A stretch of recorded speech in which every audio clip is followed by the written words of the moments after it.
How has the conversation around consent changed in your lifetime? Oh, well, now we have it.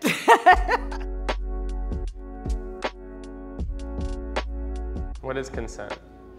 For you, what is consent? Consent is a fuck yes from both parties. Enthusiastic. Hard. Strong. Yes. Yes. Not just like, yeah, sure. A full willingness to participate. Knowing that you're all the way in it. Who initiates it? Whomever wants to do something that's not already happening. I feel like it's different for two women than it would be for a man and a woman, to be honest. I think women are more aware of like what it feels like to be like preyed upon. If there is a predator in the situation, it's most likely gonna be the man. I think we do this thing where it's like all about like women and things like that, but I think women can be predatory as well. I think you have to be both agree upon on the same page. So mutual, 2 yeses. It takes 2 to consent, but 1 to reject. Consent can change in the middle too. I've flirted and thought I wanted it, and then they kept pushing when I was like no, and I realized that was not consent, but because I didn't know how to speak up, I still went on with it. Boundaries can constantly change. I'm allowed to stop it. You're close to your climax, and if someone says no at that point, The other person has to stop immediately. If I'm in the middle of this and I decide it's over, then it's fucking over. Can you consent if you've been drinking? I cannot. For me, 1, 2, 4 drinks, I feel like I would still be able to make sound decisions. There's a line that gets crossed between being tipsy and being inebriated. What's consent? Yes, verbally. Can consent ever be nonverbal? I would probably say no. Not to me. When it comes to sex, it should be explicit. You should verify. Full transparency, always asking. Every time. We're in a generation of verbal consent. It's gonna take away from, it's gonna take away from the intimacy. I don't want you to ask because I feel like that's messing up the mood. Mood killer, like if I'm making out with you, just like grab the titty, bro. I mean, I know sometimes people can think, oh, that's gonna ruin the mood. And I don't think it does. Honestly, it could make it better. I like being asked. It's never bad. It can only help. I think sometimes it's sexy when someone's like, can I do this? Do you like this? Foreplay could be a great way to ask your partner if they're ready for that type of thing. What do you like? What don't you like? That kind of starts that conversation with consent. You want to ask in a way that's not intimidating. Like, let me put it up your butt. And you're like, no. Over-communicating will never do the harm that under-communicating would. Communication is really, really important. Just so like we're on the same page. sometimes it's not even verbal. Body language is 70% of our language. Sometimes I'll be like this. Hold the hands, look at the eyes, and then just like, click. You feeling cues for me and I'm moving forward towards you. You feel it, you're open to it, they're open to it. I actually coached and counseled a young man who was a virgin and didn't know if his girlfriend was giving him consent. And I told him, I said, when you're kissing her, take a piece of her hair and stroke down her hair, especially if she has longer hair.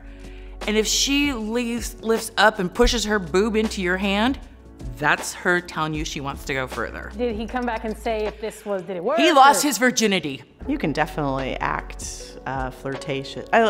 Yeah, see, it's kind of a fine line. If it's your partner, If it's something you guys are doing pretty often. You have like a developed intimacy for that kind of thing. If you're just meeting someone for the first time, yeah, you might want to ask. Once you know who you're with, I guess it depends. it depends on how well you're connected with the person. I mean, if you don't know, You shouldn't be with that person because you don't know them well enough. Even if you've been in a relationship for a long time, it still is not like because you've had sex with her a million times that she has to bust down every single time. I've been in a relationship and it hasn't been consensual. I've been in a situation where I slept with a man and then years later he just expected to do it again because we'd done it before. There are so many times I've looked back and I'm like, wow, like I totally just let that happen and didn't think twice about if I really wanted it to, but I thought that I needed to. It kind of makes me mad.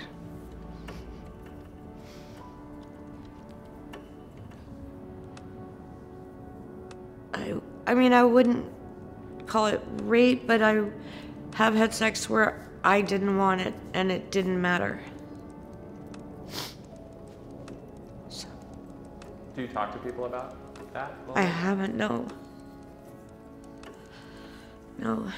When I first started having sex. I wasn't comfortable having that conversation at all, but now I am. I had a relationship where there was zero consent and I didn't realize what consent was. And then when I learned that someone can ask me how I feel about what's being done to me, changed my life. I'm not the person who are submissive, that if the husband wants that, you have to be there. No, not me. I will fight you. Maybe it's because I'm a bitch, I'm not sure. How has the conversation around consent changed in your lifetime? Oh, well, now we have it. I don't remember really anybody ever talking about it. When you were younger, did you hear a lot about consent? No, Why? because I had little boobs. I mean, we're being honest here, right? So all my friends, all their boobs came in and mine didn't. So I thought, well, this is God's way of wanting me to be a virgin.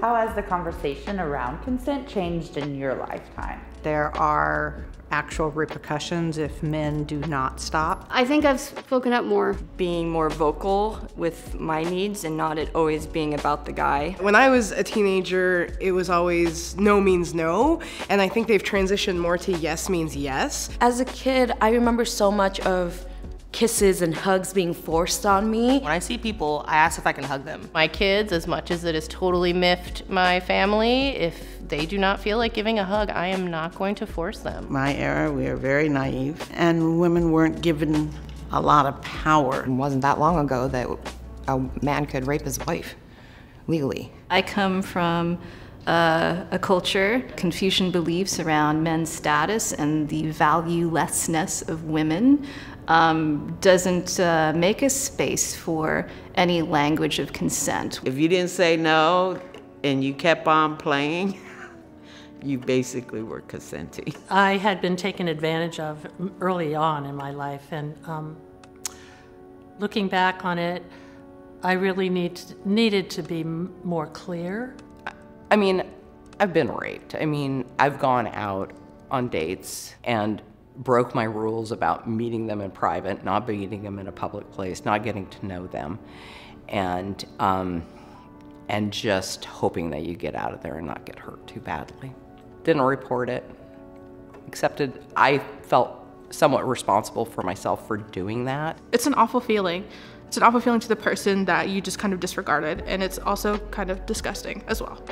I still have panic attacks really bad, like even in the middle of sex, it happens. So I was assaulted when I was 28, and now I'm much more like, no, you should ask me before you touch me there. But I've also played a more active part in asking my partners. It was often like a one-way street, and now it's me asking, hey, can I suck your dick? Because sometimes, I've never gotten a no to that. But I feel like it's good just to be like on the same page.